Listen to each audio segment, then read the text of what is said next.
Eu acho que o que a Creality faz mundialmente e no Brasil é muito legal, é muito importante, mas o dia que só tiverem eles, a gente pode não ter mais impressora de $99.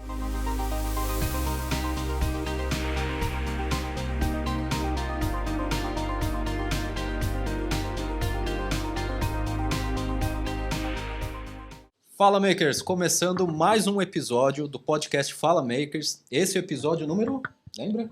4? Episódio número 4. E tem patrocinador? Opa! Então vamos lá, né? Hoje aqui vamos falar sobre nossos patrocinadores, CNC Parts. Para mim, ó, São Paulo, assim, quer comprar perfil, quer montar sua impressora 3D, sua CNC, Tem laser, fuso, tem tudo, tudo, né? tem tudo lá. Os caras top. E uma coisa que o dono lá, Celso, me prometeu o melhor preço do Brasil. Ele me prometeu mesmo. É o melhor, e como eles fabricam lá, é top. Eu tô com os eu não perfis tenho deles que... lá, que eu preciso montar a impressora, até Nem não me montei, fala. né? O meu estúdio tá parecendo uma oficina lá, de tanto perfil de alumínio que eu tenho lá, que eu preciso montar umas 4 mirabotes lá. E com quem que a gente vai falar hoje? E hoje vamos falar com Emanuel Campos, o cara da impressão 3D, ou não, né? Não, eu conheço, cara, eu sou amigo dele. Bom, Mas prazer ter você fala aqui. aí, Emanuel. Obrigado por me receberem, muito feliz de estar aqui com vocês. Eu tenho uma vontade de trabalhar com esse cara aqui há anos. Nós vamos. Já falei. A oportunidade. Agora eu tô estruturado, agora eu tava desestruturado. E tenho acompanhado o seu trabalho também, desde que você fez o ensaio de materiais no YouTube, que foi muito legal, até obrigado. comentando com o Anderson, nosso amigo em comum. Falei, cara, eu até ia escrevendo um textão, falei, não, ele vai me achar um baita de um babaca. Assim, nosso primeiro contato foi um textão comentando o ensaio dele, né? Nada, pode ir, meu. Oh, isso é verdade, ninguém comenta. E foi bacana isso que você Foi fez. demais. Isso aí foi bem legal obrigado, mesmo. valeu. Ó, Vou ficar agora até fala vermelho aqui, ó. high-tech. Agora fala high-tech.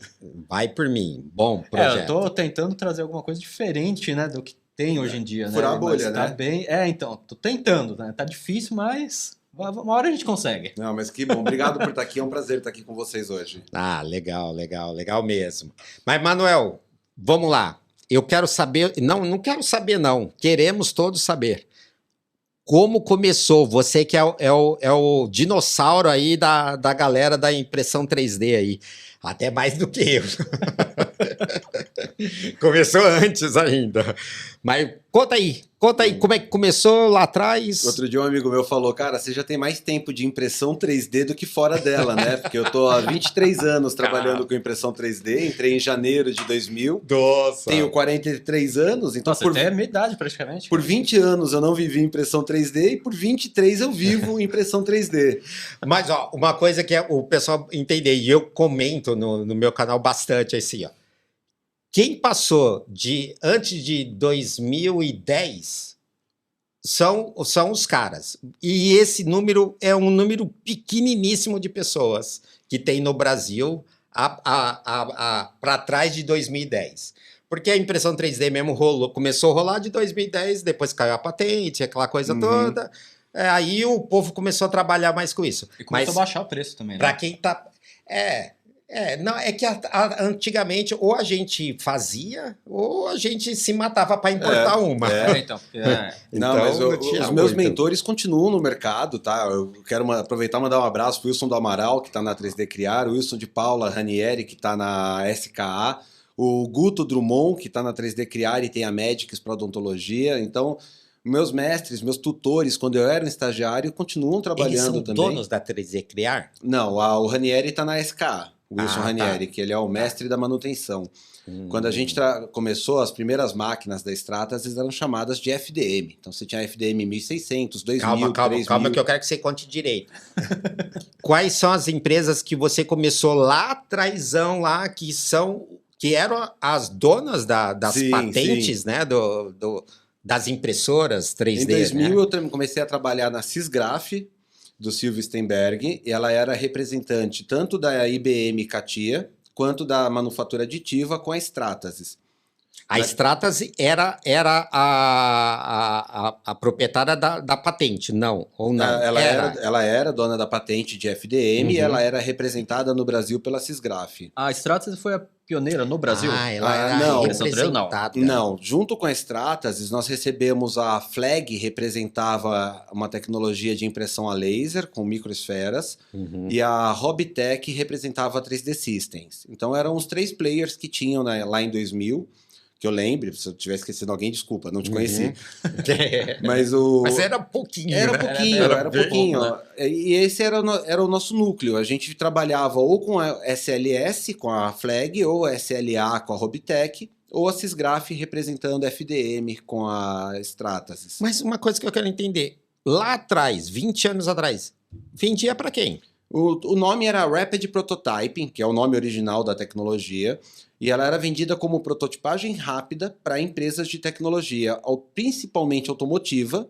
Então nós tínhamos como já cliente... Comprava. A GM já era cliente legal. desde antes de eu entrar, ela era cliente desde 98, alguma coisa assim.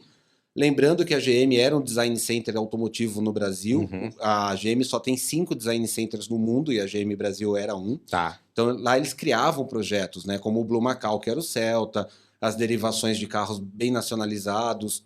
Legal. Eles tinham muita autonomia. A Volkswagen era um cliente potencial, mas nós perdemos. Logo que eu entrei foi uma venda da 3D System lá. A gente estava fazendo os painéis e os botões de controle do Gol Bolinha, né? Aquela transição 99 para 2000. Que legal. Mas fazia impressão 3D? Isso, era tudo protótipo. Não. FDM perdeu por causa do acabamento. Aí como era painel, era instrumento, não tinha função mecânica, né? Só o protótipo então, mesmo para criar lá. Para eles era importante o acabamento e não ter que ficar dando retrabalho, lixando. Então aí ganhou a 3D System na Volks. Mas curioso. Era bacana já a impressão ou não? Já. Era FDM, já parecido com o que é hoje. Era a mesma resolução, mesmo acabamento. Era. Só que a preocupação daquele tempo era outra, né? Como era uma tecnologia emergente, o software ele te entregava tudo pronto. Tá. Você não tinha muitos settings, muita configuração. Você imprimia ou rascunho, ou alta qualidade, ou sólido, ou esparso. Que era um Word. Era um Word. Então. Era um Word. Era um notepad. Você não tinha negrito, itálico, sublinhado. Era um notepad. Era aquilo e pronto. Era aquilo e pronto. Porque não dava para formar usuários, né? Você tinha muita coisa para ensinar ainda da cultura.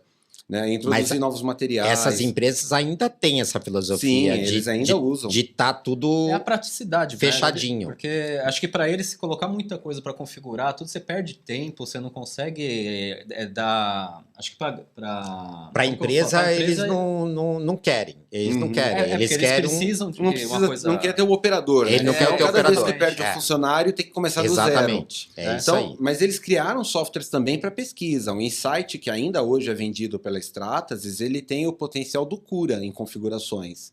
Então ele já era lá em 2000 um software com 2.000 opções de configuração, mas ele era um software ultra avançado e quem adquiria ele não eram as montadoras, eram institutos de pesquisa. Então a USP São Carlos tinha, o antigo Cefet, que agora é Instituto Federal do Paraná, tinha, o Instituto Gênios, que era o Instituto de Pesquisa da Gradiente em Manaus, tinha. E quando eles queriam algo a mais da impressora, eles podiam adquirir com esse software. E quanto custava lá? A impressora... Dólar. Então, $60 mil no Porto de Miami. Você ainda tinha que nacionalizar, trazer ela até o Brasil, fazer o desembaraço aduaneiro. Sem as taxas, né? Mas era um monstrão ou era pequenininha? 10 polegadas de eixo para cada lado. Eram pequenas.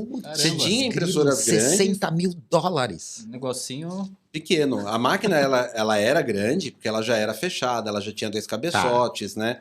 Quem trabalha com 2 cabeçotes sabe que para fazer o limite da direita, o cabeçote da esquerda tem que ir mais longe, e vice-versa. Então, a máquina ela era volumosa, mas o volume de impressão dela era relativamente pequeno. Você tinha as máquinas de 8 e 10 polegadas e tinha a Genesis, que era um híbrido. Quem criou a Genesis foi a IBM, só que depois, numa disputa de patente, quem ficou com ela foi a Stratasys. E ela usava não filamento, mas tabletes em forma de dominó de nylon. Então uma garrinha tracionava esse tablete para dentro do cabeçote e aquecia e ia desenhando com ele.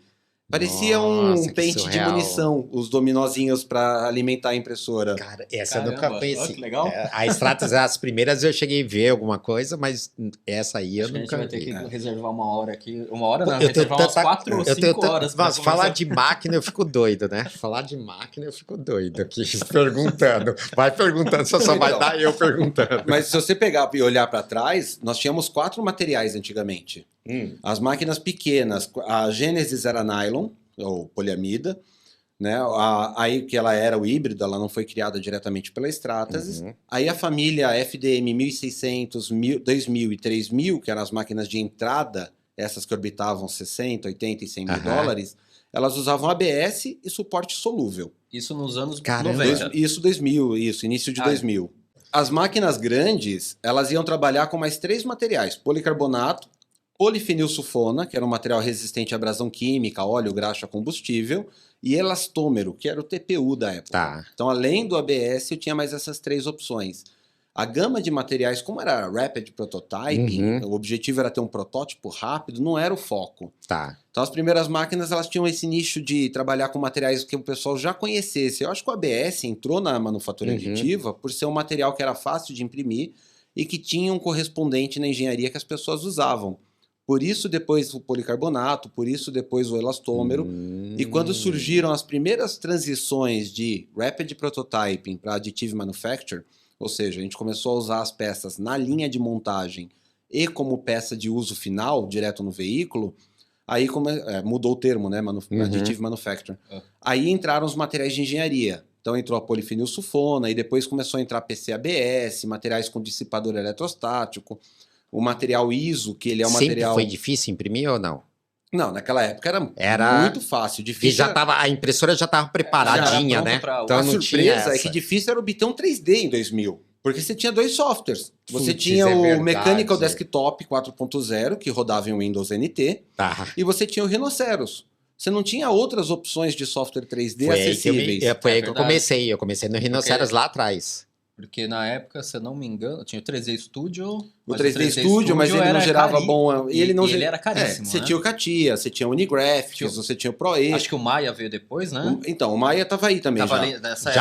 Já tinha. A história que reinava quando eu entrei na Sysgraph é que eu entrei um verão depois, ou seja, em janeiro de 99, um dos alunos que foi fazer Maya lá foi o Hans Donner. Caramba. Então era a história da empresa, a gente ficou aqui vendo o marido da Globeleza fazendo curso com a gente, porque era a empresa que trazia esse tipo de software, né? E outra coisa que era difícil era computadores que rodassem bem um 3D. Era quase impossível, né? Aquela época... Para rodar aqueles softwares era... As máquinas eram construídas. Então você usava aquelas workstations IBM RISC com RS6000, RS8000... rodando em Unix. Eu trabalhava com edição de vídeo. Ou os Macintosh da época, que eram processadores RISC que eles utilizavam, que conseguiam... Eram construídos próprios para. Exatamente. Não, foi aí que a Apple ganhou a fama de melhor dos computadores para a parte gráfica. Exato. E era o cão correndo atrás do rabo. Não adiantava soltar uma impressora mais barata que as pessoas não iam ter 3D. E não adiantava soltar um 3D mais barato para as pessoas terem em casa que elas não iam ter o que fazer com 3D. O contraste nesses 23 anos é que hoje qualquer instalação zerada do Windows 12 vai trazer o Paint 3D, vai trazer o 3D Builder, vai trazer o 3D Scan. Exatamente. Que você liga já tá ali, já era. Por quê? Porque a impressora hoje é $99. As pessoas têm o que fazer com aquilo. Tem realidade aumentada, realidade ampliada, que também usa muito 3D. Mas lá em 2000 era essa dicotomia. Eu tinha impressora 3D para quem tinha CAD 3D em casa, né, na empresa. E quando foi que virou... Tipo, como você estava lá na empresa, quando é que virou essa impressora caseira aí? Em 2009 nós tivemos a queda das patentes. Em 2011 eu comprei a minha primeira impressora da então concorrente MakerBot.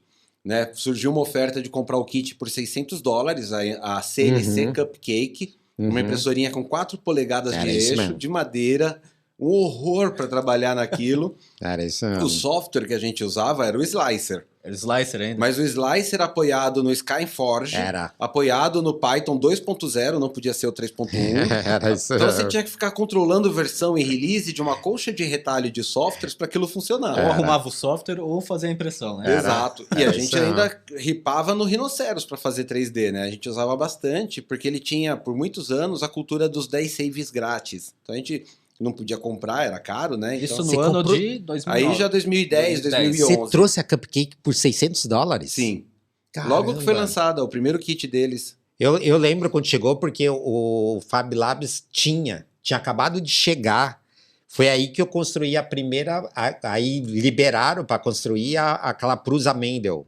Aquela feita de parafuso. Sim. Foi exatamente nesse ano aí que eu construí a minha primeira ali. Foi quando surgiu o site happyrap.org. Exatamente. Que traz a foi receita, ali que né? começou. Foi ali que começou mesmo. E me fala uma coisa, que nem começou em 2009 para 2010, né? Que você pegou essa primeira, né? E quando que você virou, você falou, pô, vou montar uma revista para trazer conteúdo pro pessoal. Quando que foi que já era nessa época, você já tinha essa ideia? Não, não? Em 2012 eu criei um blog. O blog que ainda está no ar, impresso3d.blogspot.com, não confundir com a página da revista. Blogspot, né? Ainda está no ar, porque Você ele serve deve ter ainda. Ele não sai, né? ele não Mas sai. você alimenta ele ainda? Não, tá ele estático. Tá estático. Legal. Ele chegou a ter mais de 1.500 acessos únicos diários. Lá em 2014, 2015. Tinha esse volume todo naquela época? Tinha, e eu fiz muito amigo discutindo no post, discutindo posts, porque eu publicava alguma coisa e aparecia um cara reclamando, né?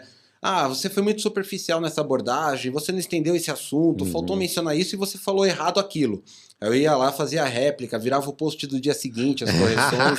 Que da Aí eu hora. descobria que o cara era o Daniel Romani, da 3D Criar. Da 3D. Fiz amizade com ele, ele era um hater do bem, né? Porque ele É criticava. assim que a gente vai aprendendo, né? Exato. É assim, a gente entendeu.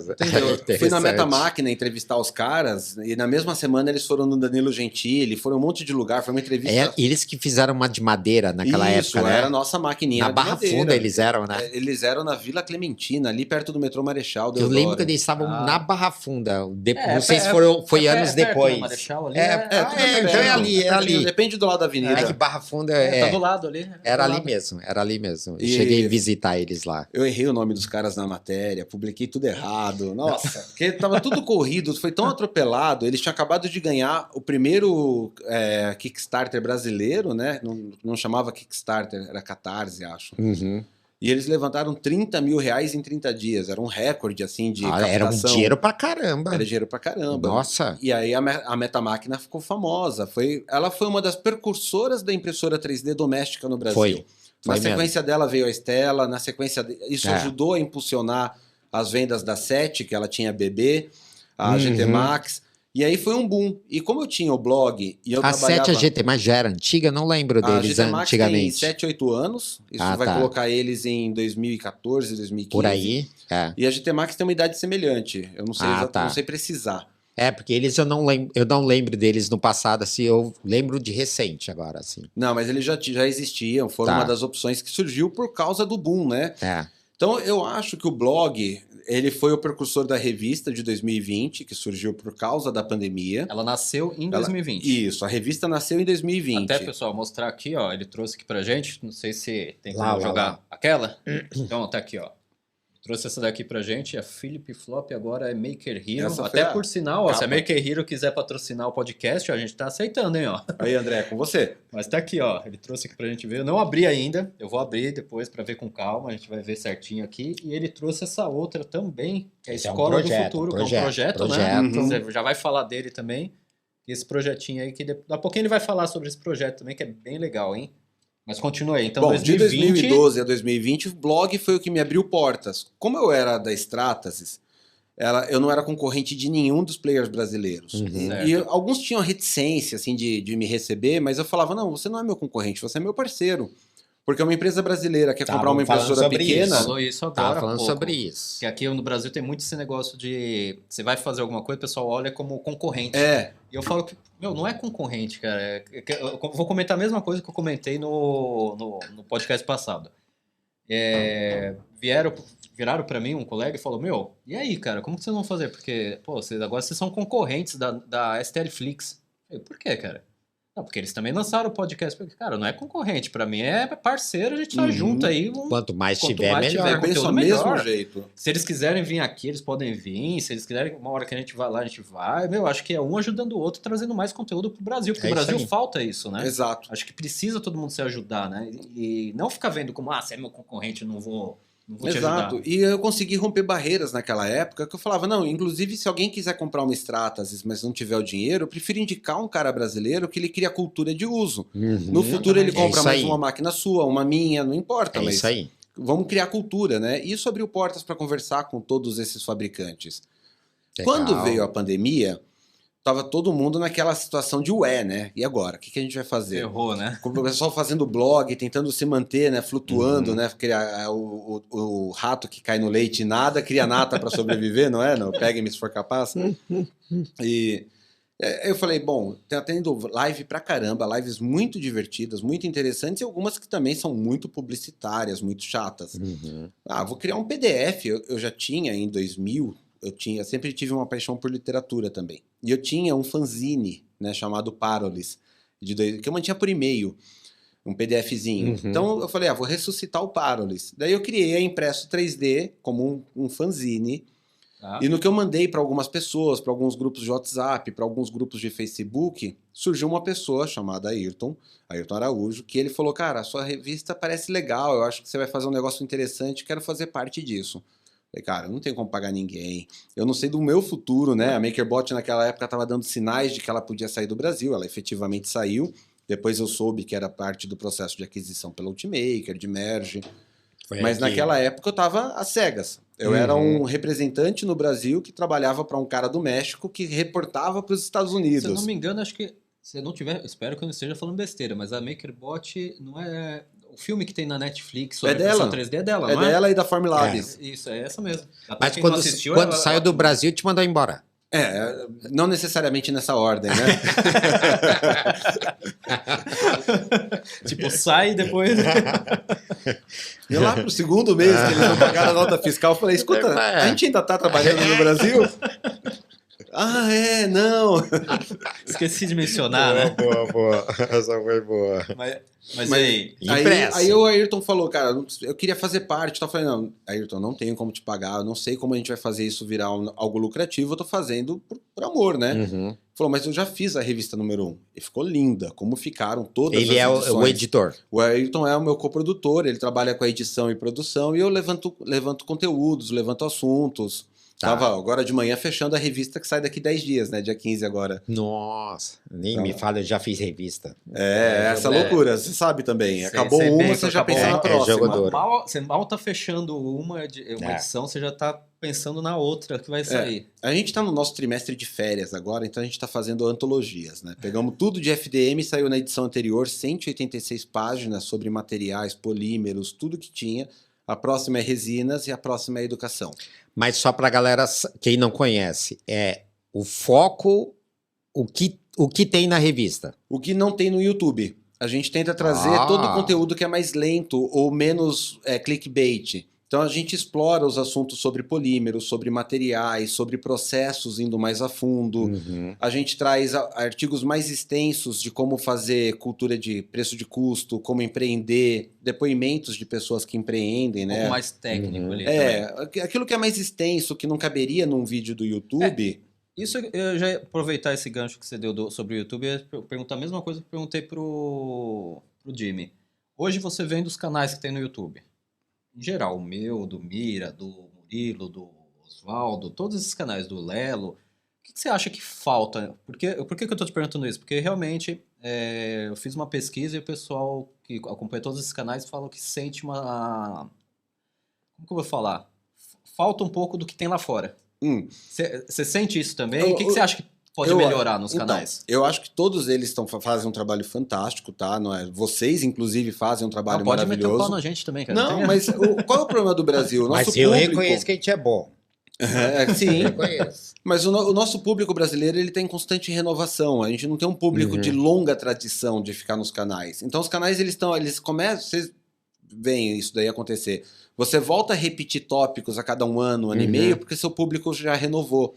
A gente não tem uma presença constante. A pessoa começa a trabalhar com impressão 3D, ela acha que dominou, certo ou errada, ela para de olhar o YouTube. Não, isso eu já sei, esse assunto eu já vi. Agora é tema repetido.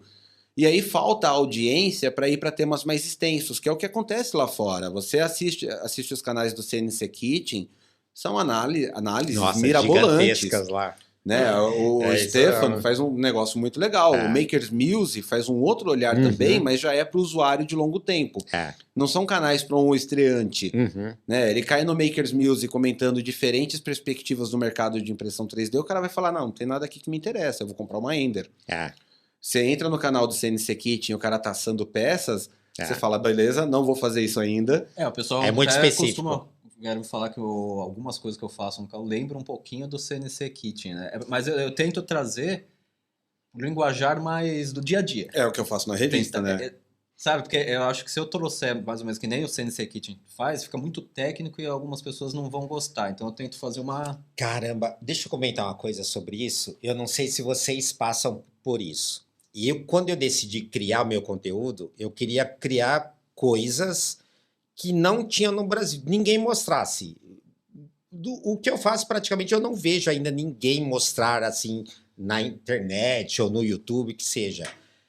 Porém, uma coisa que eu vi, e eu decidi querer ter uma conversa popular, onde conseguisse chegar o máximo possível para qualquer um entender o mínimo. Eu começo a falar inglês, eu corto e começo a falar, tentar traduzir tudo e falar tudo em 100% em português, sabe? Assim, para tentar ensinar um pouco para que aquelas pessoas compreendam melhor as coisas. Porém, eu tive algumas dificuldades, até pelo lado, como eu falo, algumas coisas técnicas de construção de máquinas e o caramba 4, eu vi algumas pessoas se incomodaram de eu comentar de um jeito tão popular. Tipo, ele estudou muitos anos em engenharia e o caramba. E eu falo, meu amigo... Fogueira da vaidade. Sinto muito, mas eu não vou falar... Que é aquele nicho de pessoas que como eles são mais técnicos, eu acho que eles têm mais conhecimento, eles não se preocupam tanto com quem está aprendendo. Exatamente. Acho que é mais ou menos isso. E eu vejo uns caras bravos, eu falei, mas não vou. E a cobrança daquela assertividade acadêmica, isso, né? Perfeito. Tem bastante. Nossa, mas não adianta. Eu vou na contramão também. Quem lê meus textos vê que eu coloco muito humor, faço muito trocadilho, porque não adianta. Eu não estou falando com acadêmico. Ele já tem impressora, ele já sabe usar. Exato. Eu quero trazer o novo, o leitor novato, quero trazer o usuário novato. Então eu acho que de linguagem, a maior parte dos canais acerta, a crítica existe, mas o nosso grande problema é essa renovação intensa que nós temos de público. O público que se sente um pouco mais capacitado abandona o YouTube porque fala que lá não tem o conteúdo para ele. E o YouTube não consegue fazer conteúdo mais capacitado porque a renovação do público é muito constante. Não temos ainda uma base de usuários tão grande como é lá fora, como é no nosso vizinho Argentina, né? Nossa, a Argentina tá dando um baile no Brasil na impressão 3D, né? Porque... Mas o conteúdo aqui no Brasil é caro fazer.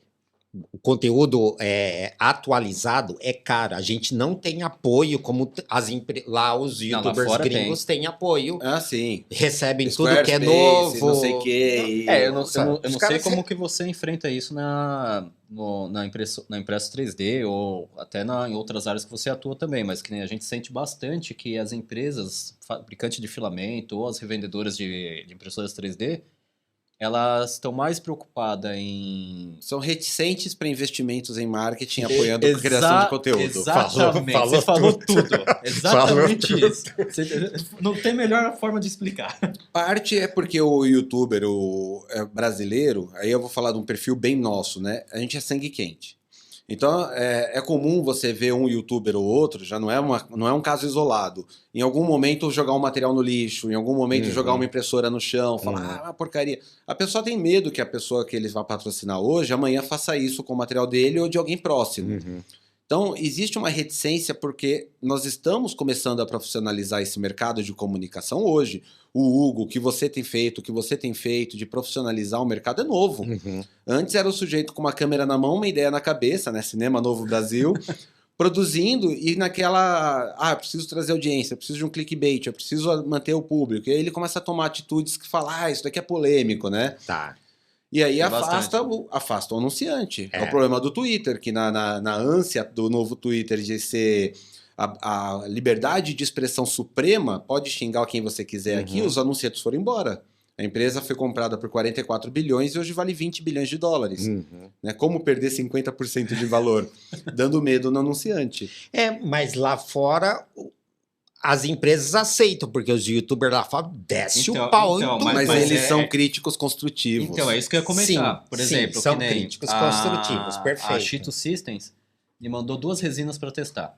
E no e-mail que eles me mandaram, eles falaram exatamente isso. Pode falar à vontade da resina e pode comparar com outras marcas. Eu lendo isso, o que eu entendo? Que eu realmente posso comparar com outras marcas, porém eu tenho que saber como comparar. Não vou simplesmente falar, essa aqui é uma porcaria em relação a essa. Não, você vai falar, essa aqui tem uma certa facilidade para isso, essa aqui já não tem, tudo. Mas não criticar a marca.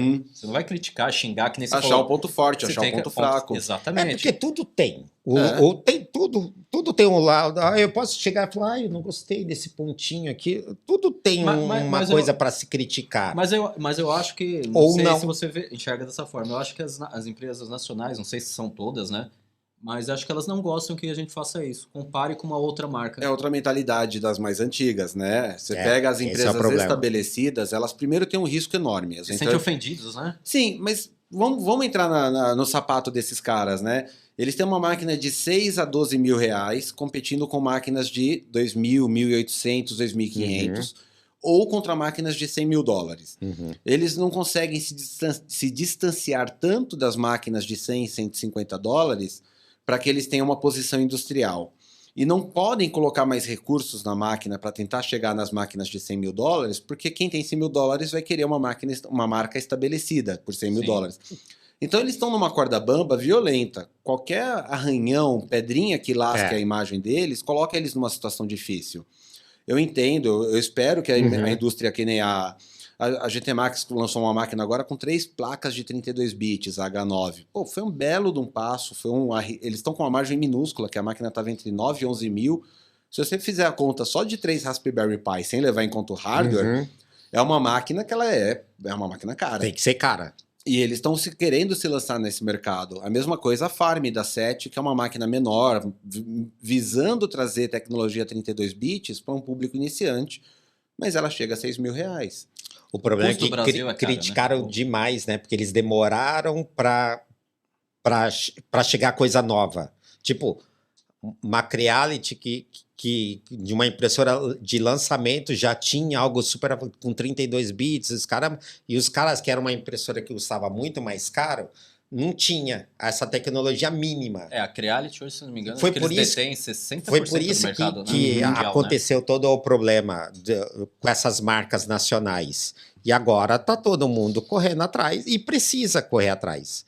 E aí, só que a gente tem que falar bem quando acontece isso, o que ele tá falando. Por exemplo, outra coisa, eu acho que as empresas nacionais pecam muito no marketing. Ninguém sabe que tá lançando. Então, aí entra aquela questão de... Mas eles anunciam aonde? Porque se eles pegam um influencer que amanhã tá jogando uma máquina no lixo, depois de amanhã pode ser a deles.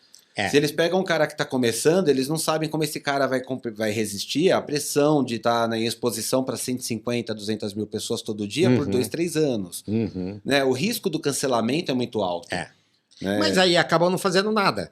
Exato. Aí melou. Então, às vezes eles pecam por inação, eles não agem com medo de saber para onde agir. Então, eu sempre tento entender a posição desses caras, né? Eu entendo que é importante ter uma empresa brasileira forte, ou mais de uma. Elas vão normalizar o mercado, que é o que está acontecendo no mercado automotivo hoje. O carro de entrada brasileiro mais barato, pé de boi, 1.0 é 69 mil reais. Absurdo, né? O nosso novo popular é 70 mil reais. Com 120, 130, você já pega um Honda Civic. A diferença do zero para um carro já mais mediano para cima... está muito pequena. Se tivesse uma empresinha brasileira regulando o mercado e falando, não, eu vou soltar aqui um Gurgel BR-800 a 30, as empresas se veriam forçadas a reduzir. Eu acho que o que a Creality faz mundialmente e no Brasil é muito legal, é muito importante, mas o dia que só tiverem eles, a gente pode não ter mais impressora de 99 dólares. Isso é verdade.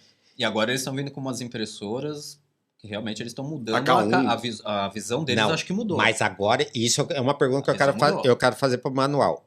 O que você acha... Manual, acho que você não vai eletrônico, fazer, Manual. Emanuel. Mas o que você acha que desse futuro que está meio acontecendo aí, que já aconteceu lá atrás e parece que vai voltar a acontecer? De as empresas estarem fechando tudo, não ser mais open.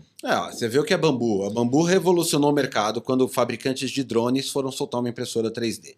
Eles disseram, peraí, por que eu estou fazendo drone que pesa 150 gramas, flutua no olho do furacão com uma câmera 4K sem tremer, usando uma máquina de 8 bits? Eu estou fazendo e-book com máquina de escrever, com máquina de datilografia. É isso aí. Eles pegaram os acelerômetros, os sensores, montaram a máquina que revolucionou o mercado. Ela não é só 32 bits, mas não deu 3 meses, saiu a K1. Nós estamos vivendo uma revolução de hardware muito importante, que começou com a Bambu e coloca toda a transição de 8 para 32 no chinelo. Mas eles estão... Eu vejo que essas empresas estão começando a querer fechar de novo. Tipo, porque eles não patentear, tá tentando... Eles não podem investir em hardware. Bloquear o crescimento de novo. Mas então, eu acho que eles não podem perder esse investimento de revolucionar o mercado em tão pouco tempo. Eu acho que a K1 é maravilhosa, custa mais ou menos quase igual a Bambu, não dá para fazer aquele hardware todo mais barato, mas já é um concorrente à altura mais rápido do que levou para a Bambu ser feita. Sim. Então, a China, nesse ponto... Eles conseguem, né? É um tripé de coisas que a gente tem que olhar na impressão 3D. O hardware, o material, o software. Esses 3 caras estão evoluindo, assim, descompassadamente. Eu acho que a evolução de hardware da Bambu, se você não usar o software deles, você não tem como fazer o que ela faz com multimaterial para 16 spools numa K1 hoje. O software, quando você diz o software... O fatiador. Eu não estou levando em conta o firmware. O firmware eu coloco na bacia do hardware. O pensamento da Apple da vida. O firmware tem um firmware. Fazer tudo fechadinho ali. Utilizar aquele Orca Slicer, né? Que é baseado no Bambu, no software da Bambu, e baseado no Prusa, que também o software da Bambu é baseado no Prusa. Sim, os dois usam o Prusa Slicer. Mas você viu que o que está acontecendo agora é o que aconteceu lá atrás. Lembra que era um Word que apertava lá e imprimia tudo? As empresas agora vão começar a tentar fazer isso de novo. Agora, criar um circuitinho todo fechado onde obriga o fulano a comprar aquilo. Eu acho que eles estão começando, a minha opinião, né? Eu acho que eles estão começando a fazer isso justamente porque eles pararam para pensar e falaram, opa, peraí, tá saindo do controle. Vamos tentar organizar, porque senão vai virar uma bagunça aí. Vamos tentar dar uma... É que mudou o público. As máquinas de 2000 eram para a indústria fazer peça protótipo. Você só tinha 2 condições. Ou você queria rascunho para um teste mais ou menos rápido, para ver a direção, ou se queria ela 0,0 na precisão, para já montar no veículo, pintar e falar, não, essa peça tá certa, pode mandar fazer o molde. Conforme o 3D se tornou popular, quem é o novo público? Quem usa o Paintbrush 3D, quem usa o 3D Builder.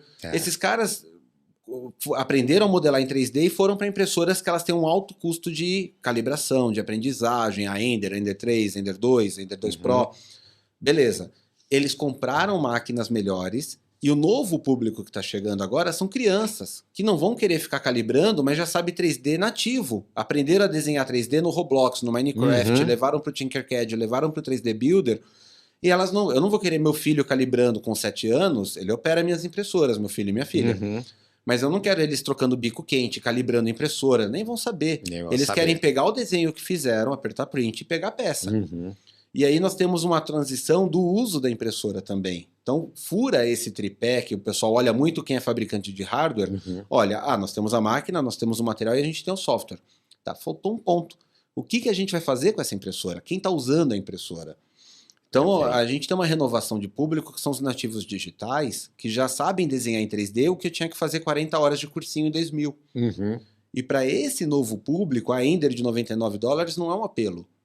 A Bambu é um apelo porque você aperta print e sai a peça. É plug and play, né?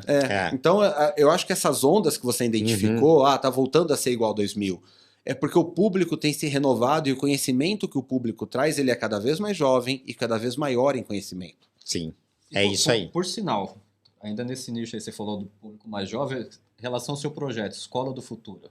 Fala um pouquinho sobre ele, porque é justamente isso, né? É o jovem que está começando a mexer nisso, né?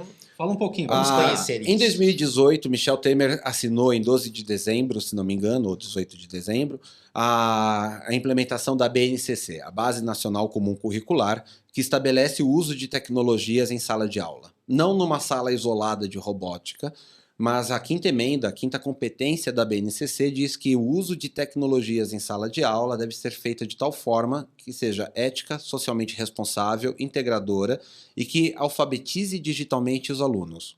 Ou seja, eu tenho que usar isso em história, geografia, matemática, português, inglês. E aí nós vimos uma oportunidade, a National Geographic, a BIP, que trabalha com a National Geographic no Brasil, nos procurou e falou, olha, a gente viu que a BNCC é uma oportunidade de entrar com tecnologia no mercado educacional, só que está todo mundo olhando para a porta da impressora. Abriu licitação de impressora, parece 500 pessoas ofertando, né, lá em Jericoacoara. Eu acho que falta conteúdo. Nós vimos municípios que já compraram impressoras e que elas estão lindas, perfumadas, brilhantes e sem uso, porque o professor tem medo de usar e quebrar, porque ele não sabe como fazer algo além daqueles 3 ou 4 exemplos que acompanham a impressora. Use a impressora na sua sala de aula, imprima formas geométricas. Você já teve a sensação que o pessoal usa a impressora, às vezes, para resolver problemas com martelo? Resolvia? Sim. Né? Eu vou fazer isso, e aquilo, o resultado. O martelo resolvia. Por que você não faz isso? Acabou. Faltava conteúdo pedagógico. E você não pode dar um conteúdo pedagógico muito extenso, que senão o professor fica para trás. Ele não sabe 3D Builder, ele não sabe Tinkercad. Foi quando a BIP nos abordou, a minha esposa e o Ayrton, para criar um conteúdo pedagógico que fosse útil e válido em sala de aula e que ajudasse a conduzir a formação do professor. Então nós criamos 18 livros, um livro do professor e um livro do aluno, do 1º ao 9º ano do ensino fundamental brasileiro, apoiado pela BNCC, 8 projetos em cada ano. Legal. Então é um projeto em cada mês letivo e um projeto para cada disciplina diferente naquele ano. Então a Creality ela foi sponsor desse projeto, porque a gente levou 2 anos para produzir os livros, né? Foram 18 meses direto, e a gente precisava ter um apoio financeiro. Então quem deu as antecipações de royalties, quem deu o apoio foi a Creality, junto com a BIP, que ajudou nós, escritores, a criarmos o conteúdo, comprar imagens, comprar direitos de imagem, ainda que a gente criou os personagens. Nossa, agora bateu uma curiosidade do além, mas... Acho que ninguém perguntaria isso. Do além? Essa é do além. Mas quando uma Creality apoia, é a Mundial? É a Brasil, foi através do Vitor Pro. É a Brasil. Victor, né? Isso. Não parte do chinês lá para... Não. Mas ele tem que aprovar. Sim, ele tem que aprovar, ele tem que ajudar a gente. E o resultado para ele eu acho que foi positivo. Em dezembro passado a gente entregou 518 impressoras Ender 3 para salas de aulas. Quase 3 toneladas de material. Tá incluso... O projeto, ele além dos livros, ele leva 32 horas de curso para o professor, ele leva um portal com atividades pré-concebidas, então tem aqueles saving points, né? Os alunos têm que fazer um bonequinho, começou a patinar muito para fazer o bonequinho, então os bonequinhos prontos. Mas quem está passando esse conteúdo para os alunos? Seriam professores já com mestrado? Não, ou pode ser... É em sala de aula fundamental. A tia Gebitiza de História com 69 anos, ou um professor jovem que veio de robótica e está dando aula, sei lá, de português, inglês. Os dois têm a mesma competência para dar esse conteúdo. Mas o seu material já ensina esse senhorzinho já imprimir ali tudo? Já. Escola municipais e estaduais. Isso. Que legal. Ambas Isso, toda a rede pública, né? Legal. Toda a rede pública, até federal. O Brasil tinha, no último censo de 2018, 186 mil escolas de ensino fundamental, sendo que metade delas são municipais, 53%, até pelo menos o Fundamental 1, e 1/3, 30 e poucos %, é privado do fundamental. E aí o resto é estadual e federal. Federal cuida só mesmo de reservas quilombolas, comunidades indígenas. Já chegou assim? Ensino, ainda não chegamos em esfera federal. O projeto foi lançado em setembro passado, a gente fechou 7 municípios, mais ou menos 70 mil alunos até agora. Muito bom. Que legal, fantástico. E a gente entrega a impressora, entrega o filamento, entrega os livros, entrega os portais, portal de conteúdo, portal de curso. E a gente tem recebido um resultado muito bom dos professores que estão adotando mesmo, né? Estão usando. E aí, uma vez você instalou toda essa estrutura lá, funciona. O negócio fica lá funcionando. Ele tem que andar sozinho, isso. A ideia é essa. Eu falo que a gente não faz reféns, faz amigos, né? Tá.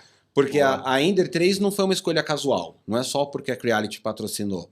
Qual é o maior problema com o município para fazer manutenção de hardware? É o dinheiro. A APM vai até um certo ponto, cada associação de pais e mestres. Então tinha que ser uma impressora que, uma vez que a escola assumiu ela, as peças sejam fáceis de obter, não sejam proprietárias, que o professor possa dar manutenção. A gente publicou um monte de videoaula de manutenção.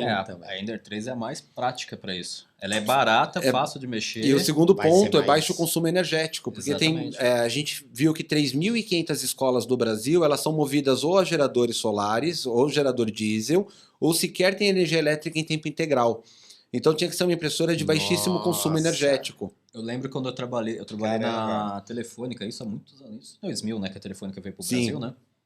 E teve uma época que eu fui visitar algumas escolas ali na região de... Como que é o nome? Indo pro Rio de Janeiro ali. Eu até brinquei na época que tem bastante Fusca na cidade. Você tem ali Resende, Porto Real... antes do Rio, né? Baixada Fluminense, ali já é bem na divisa. Antes você tem a... Você passou por Aparecida, você vai ter lá a ANAN, que é a Academia Brasileira das Agulhas Negras, que fica na Luz, acho, Cidade da Luz, alguma coisa assim. Então, eu tô tentando lembrar o nome. Eu lembro Cunha. Cunha e Campos Cunha e Campos de Cunha, né? Eu fui até com meu pai na época, meu pai até brincou, falou que, nossa, a gente tá um pouquinho no céu, que a gente subiu uma estrada que não parava mais. E as escolas ali, tinha escolas em Cunha que não chegava energia. Era energia solar ali para conseguir funcionar. E eu tinha ido até lá para configurar um roteador da Cisco ainda. Então, viu como é que E outra coisa, 3.500 escolas não têm energia elétrica, mas 40% não tem internet. Exatamente. E foi exatamente o que eu fui fazer. Eu fui configurar um roteador da Cisco para chegar a internet nessa escola. E eu cheguei lá na hora, acabou que eu não configurei. Por quê? Porque não tinha... A sala ainda não estava pronta, não chegava... Não tinha como ligar o equipamento e tudo mais, então acabou não sendo configurado, né? Foi uma visita perdida. Uma vez eu fui numa dessas escolas vender o conteúdo, né? Eu falei, vocês não se preocupem com pirataria, todo o nosso material é online, com aplicativos gratuitos online. Não, eu prefiro pirata. A gente não tem internet o dia inteiro, é muito lenta. Muito bom. Aí a gente começou a apoiar tudo em ferramentas que... Bom, se a escola tem Chromebook, se o município adotou Chromebook, tem toda uma plataforma online, porque Chromebook tem que ser online. Aí não, as escolas que adotaram Windows, laptops Windows ou tablets com Android, a gente escolheu ferramentas que rodem no tablet Android ou no Windows que são offline. Que aí a gente consegue ter sequência com os alunos. Então, e para quem está entrando nessa área de impressão 3D, está pensando em entrar nessa área, o que você recomenda? Porque tem esse pessoal que está entrando, né? Ele está pensando, eu vou comprar a primeira impressora. E tem aquele que já comprou a impressora chegou, ele montou, ele fica. E agora? Como que eu faço dinheiro com isso? Quem quer buscar fazer dinheiro com isso tem que encontrar o nicho primeiro antes de comprar a impressora. Essa é a minha recomendação. Procura um Fab Lab, procura um Makerspace. Diferente. É diferente mesmo. Testa, porque hoje você tem espaços gratuitos como Fab Labs, com impressoras 3D disponíveis, que você não precisa comprar nada. Você tem uma ideia na cabeça, procura esse espaço, reserva um horário, no máximo compra um filamento para ajudar o Fab Lab, né, 80, 100 reais com um rolo, e vai e valida a sua ideia. Os Fab Labs, você sabe como é que está funcionando Aqui hoje? Em São Paulo, pelo menos, estão todos muito bons. O da Vergueiro é bonito. Nossa, é muito bonito o da Vergueiro. Por exemplo, a pessoa que está entrando nessa área, ela ainda não conhece muito. Como que ela acha o Fab Lab? Você vai em fablabs.io, lá você pode localizar o Fab Lab mais perto do seu município, ele classifica, identifica, né, indexa todos os Fab Labs do mundo e você consegue localizar um próximo à sua casa. É de graça? É de graça o Fab Lab, o Makerspace é pago. Então é importante ter essa anotação que você pode localizar Makerspace também. Só que lá você vai pagar um valor por hora em contribuição para o espaço. Geralmente os Fab Labs são iniciativas acadêmico-públicas. Então uma escola vai manter junto com uma secretaria da educação. Mas do você município. Não paga nenhum material? Nenhum material. Por isso que eu falei, seja gentil e leve seu próprio rolo. Se você for usar cortadora laser... Ajuda, né? Mas claro. Se eu chegar com um arquivo lá, eu quero imprimir para fazer o meu protótipo. Provavelmente a fila de espera vai estar longa, né? Então vai no site a Galeria Ouro Fino, que fica aqui no centro. Você consegue agendar online o uso das impressoras. Tem 4, 7 BB. Tem no carrão, aliás, aqui em São Paulo, os Fab Labs, eles também se diferenciaram, cada um virou um centro de especialidade. Tá. O do carrão é o especial 3D. Todos os Fab Labs têm impressora 3D, o do carrão tem workshops, tem cursos, tem treinamentos, tem palestras. Que legal. Aqui na Ouro Fino... que fizeram num container? Não é no container esse. O do container é do parque lá da Vila Leste longe, é o parque... É leste mesmo. Tem o Sesc lá dentro, tem shows, eu não vou lembrar agora. Eu frequento muito do carrão, o Ouro Fino por causa de Arduino, tem muita coisa legal. Lá tinha o projeto Fusquinha Arduino, que você ficava fazendo soldagem de circuito, aprendia a usar. Caramba! E o da Vergueiro, que também é programação, né? O Vergueiro, nossa. Então, quem quer começar e não quer gastar ainda, mas tem uma ideia, tem uma intuição, nem que seja para imprimir vasinho, vá, veja o tempo que leva, entenda o software, converse com as pessoas, vai adquirir a primeira impressora, opte por uma impressora barata, né? Não vai gastar os tufos numa MakerBot, numa impressora, no Multimaker, logo de entrada, que senão a sua curva de arrependimento, a sua autocobrança para obter o retorno é muito alta. Permita-se errar. E aí, respondendo a sua pergunta finalmente, acha um nicho. Acha aquilo que você é bom para fazer, aquilo que você domina o jargão, que você conhece.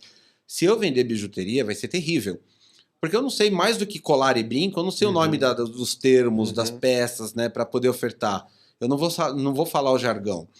Todo mundo entra e fala, vou vender decoráveis no... Cara, você conhece de decoração? Você sabe o que é estilo jungle? Você sabe o que é estilo pet? Você acompanha a Casa Cor de São Paulo? Se as respostas a essas 3 perguntas forem não, você é um aventureiro. Você vai imprimir peças aleatórias na expectativa que vendam-se por si só. Então, se você já conhece de automóvel, vai trabalhar com automóvel. Se você conhece de decoráveis, vai trabalhar com decoráveis, com moda. Acha o seu nicho. Para que você tenha mais conhecimento, né? Para a propriedade, né? As pessoas têm a sensação que só comunicador se dá bem na impressão 3D no Brasil. Porque a gente assiste o cara todo dia. Né? Verdade. O Hugo indo lá para a STL Flix, indo lá para Floripa, o Oswaldo com o canal dele, o Murilo. Mas é que a gente olha esses caras. Geralmente quem faz muito sucesso em outros ramos, ele é um anônimo. Né? A gente não vê esse cara prosperando, mas a Casa Z chegou a colocar os vasinhos Bob no Big Brother. Verdade. Antes da explosão. É verdade. Né? Quando era o Bruno Boas. Era do Bruno Boas. STL Flix. Isso, era, né? O cara saiu para a STL Flix. Era da STL. Ele pivotou. Mas a Black Purple, que explodiu, foi adquirida no Shark Tank pela Caíto Brito da Chili Beans, ela nasceu produzindo bolsas e acessórios que são impressos em 3D, mas eles não falavam, compre bolsa impressa em 3D. Vendiam peças lindas de decoração em materiais biocompatíveis, amigáveis ao meio ambiente, e a dona nem sabia que era impressa em 3D. E aí, com esse apelo, que eu sei que a Raquel Souza, o Juliano Mazzucci, fizeram tudo por impressão 3D. Mas o pessoal não precisa saber. Não saber, né? A peça sem dor do Thomas Case também, que faz palmilha ortopédica usando o TPU, foi um outro case, um dos primeiros grandes cases. Nós sabemos que é 3D. O cliente que comprou a palmilha ortopédica comprou uma palmilha ortopédica. É isso mesmo. Então, saber o seu nicho e saber que você não tem que vender aquilo falando, foi feito em 3D, é como tentar vender vaso falando, ele foi feito em molde injetado e não soprado. Como se o cliente tivesse o cliente quer o vaso. Né? É verdade. Então, acha o seu nicho, não usa a sua ferramenta como forma de mercado, mas usa o seu produto como forma de mercado. Essas são as dicas que eu tenho para deixar para quem quiser conhecer. E eu digo, tem uma carência enorme no mercado de manutenção, de manufatura, de produção, que é o chamado engenheiro de aplicação. Hoje, engenheiros que saibam entrar numa fábrica tradicional e substituir componentes por componentes feitos por impressão 3D tem um mercado muito grande. E esse engenheiro qual é? Então, eu sou engenheiro de aplicação porque eu sou evangelista de impressão 3D, né? Esse era o meu cargo. Só que você vê engenheiros de aplicação nas fabricantes de impressoras 3D, na Stratas, na 3D System, na GE lá do Fábio Santana, que é a Farco. Mas você não vê esse cara isento de uma marca. Precisa achar um engenheiro de aplicação, um consultor de manufatura aditiva, sem uma marca patrocinando ele, para ele achar realmente a melhor solução para cada indústria. E isso daí é um mercado que está carente. O pessoal do chão de fábrica é MacGyver. Mantém fábricas funcionando com máquinas da Segunda Guerra Mundial 24/7. As Gambi, né? As Gambi. A hora que você mostra para ele que dá para fazer a Gambi num Paint, 3D-ficar usando Image to STL e imprimir numa Ender, ele fala, cara, minha Gambi subiu de nível, agora eu sou o Dr. Gambi. O Jô faz isso, aquele do Jô Infotech. Ele trabalha numa empresa... Faz isso. Ele faz exatamente isso. Atualização de indústria tradicional para 4.0 entrando pela impressão 3D. Exatamente. O João, por sinal, tava falando para ele qualquer hora, a gente vai ter que trazer ele aqui. Sim, o garoto é muito bom. Ele é bom, eu gosto, ele é gente boa. O João é legal. Bem legal. Mas, ô Emanuel, uma coisa aqui que eu queria saber, você trabalha também com aquela parte de desenvolver filamento, né? Isso, hoje eu sou consultor para a Intec. A Intec representa fabricantes internacionais de polímeros e traz eles para o Brasil. E a oferta é trazer o PLA da Natural Works, o ABS da Sterolution, que é o GP35, mas também trazer materiais de engenharia para o Brasil. A poliamida EasyPrint, a poliamida com fibra de carbono, PET com fibra de carbono. Mas o que é trazer? Ela traz o polímero, o pellet, para que fabricantes de filamento produzam seu filamento com matéria-prima da Intec. Tá, legal. Mas e uma coisa importante, quando é que vai ficar mais acessível esses materiais diferentes? Já está, só que é o cão correndo atrás do rabo de novo. A demanda pequena obriga o fabricante a fazer pouco e por fazer pouco fica caro. Então, o meu papel na Intec é trabalhar numa interface da Intec para o fabricante de filamento, achando novos clientes para eles, e da Intec para o usuário final, criando novas demandas no público de usuários. Então, a gente tenta trabalhar essas duas frentes. Ensina o público que existe o PA, o PAHT, né, o nylon EasyPrint, com fibra de carbono, para que eles solicitem esse material nos fabricantes. Mas a gente já vê materiais que são de 900, R$1.000, MakerBot, Ultimaker, chegando no nosso mercado por 380, por 400. É caro, perto de um rolo de PLA, mas é 60% de redução e eu estou fazendo 100 quilos ao mês de PA. Quando esses 100 quilos forem 1.000, esse valor cai mais. Vai cair mais ainda. A gente só precisa que o público descubra esses materiais e suas aplicações. Nossa, isso vai ter que ser publicidade para a galera, senão não vai. Enquanto a gente não começar a imprimir essas outras, eu imprimo porque eu preciso testar minhas máquinas, mas é um parto, porque não é acessível assim. Uma que você não encontra em qualquer lugarzinho, na esquina você não encontra. A gente conhece os lugares que vendem e tudo mais, mas não é fácil. Não é fácil. Também não é fácil de imprimir, tem um monte de outras coisinhas assim. Mas é um mercado que está em transição, igual a gente falou do hardware, matéria-prima está em transição. O Brasil consome pouco em relação à Argentina. A Argentina consome 120 toneladas ao mês, o Brasil 60. Nossa, mudou. Só que 90% do mercado argentino é PLA. Ou seja, grande parte do público é usuário doméstico, é usuário de decorável. Só metade do consumo brasileiro, 25, 30 toneladas, é PLA. A gente tem espaço no Brasil para PA, para PET, PETG, ABS, ASA, material com fibra de carbono. Então a gente tem um olhar industrial para a matéria-prima que não tem no nosso vizinho. Então a gente cresce devagar, mas a gente tem crescido dando passos firmes. E você acha que vai chegar? Vai chegar, porque conforme a gente satura um mercado, decoráveis, moda, o próximo mercado se abre. E a gente vai tendo novas demandas. Isso é uma coisa interessante para quem está esperto já entender que se ele começar a avisar algo diferente, até de material, não só de produto, ele vai já sair na frente. Sim, já começar a olhar desde já, né? Flexível. Vai por mim. Vai por mim. Flexível, mas é importante. Vai por mim. Bom, Emanuel, a gente tá chegando no finalzinho, infelizmente. Foi um bom bate-papo, obrigado. O tempo é curto, que legal. Nossa, dá pra perguntar muito mais eu coisas. Eu fico aqui ele, umas 2 horas. Só de máquina que eu ia conversar aqui umas 2 horas de máquina. Quer perguntar mais? Não, Emanuel, eu acho que fantástico, adorei isso aqui, principalmente porque você é um cara que tá entregando conhecimento e eu acho legal esses espaços para mais pessoas saberem que existe isso, que existe uma revista do meio, que dá para assinar uma revista, a pessoa receber um PDF não só impresso, etc. tal, e poder levar isso para as escolas, igual o Caminhão Maker. Eu acho que o espaço é para isso, né? A gente conseguir fazer isso. Realmente, primeiramente, te parabenizar, que é um projeto fantástico, ainda mais esse Escola do Futuro, eu achei fantástico esse essa ideia que vocês estão levando aí para as escolas. Eu vou deixar no podcast, né? Deixar o link para quem quiser estar acessando, quiser saber mais sobre a Impresso 3D ou sobre o projeto. Acho que tem escoladofuturo.xyz tá. e impresso3d.com.br para revista, impresso3d.blogspot.com para quem quiser ver lá a antologia de post primeiras lá, de 2012 a 2020. A revista é mensal. A revista é mensal. A revista tecnicamente é gratuita, o que a gente cobra é só o acesso ao acervo, que é de R$ 9,90 lá no portal. Logo vocês vão ver Mira 3D escrevendo na revista. Tô ansioso, tô te cobrando há meses. Tô te cobrando. Pior que tá mesmo. Então vamos deixar aqui embaixo todo o acesso, quem quiser saber mais informações e tudo mais, só acessar aqui embaixo da descrição ou nos links que ele passou, quem estiver ouvindo aí no Spotify. Queria agradecer também ao pessoal da CNC Parts. CNC Parts, tamo junto. Melhor perfil aqui, ó, que eu conheço, hein? Olha que o perfil eu manjo.